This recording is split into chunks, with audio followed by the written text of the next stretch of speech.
Maswerteng umaga po mga ka-STL. Narito na po ang resulta ng STL Rizal para sa araw na to, first draw December 6, 2024.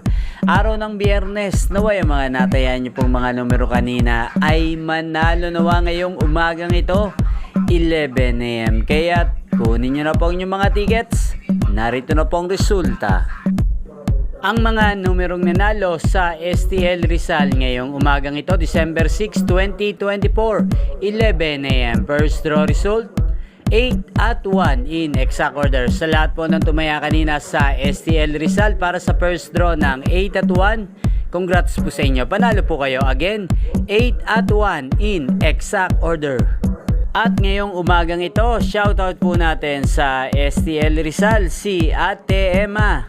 Ate Emma ng Rizal, shoutout po sa iyo. Naway nasa mabuti ka pong kalagayan at ang mga tinataya mong mga numero sa Rizal, sana ay manalo na po ngayong umagang ito. At sa lahat po ng mga taga Rizal dyan, shoutout po sa inyo, especially sa aking mga subscribers na walang sawang nanonood ng aking mga videos. Shoutout po sa inyo. Inyo pong napanood ang resulta ng STL Rizal sa channel na to, Roderick Hernandez TV. Magkita-kita pong muli tayo mamayang alas 4 ng hapon dito po sa channel na to. Thank you for watching.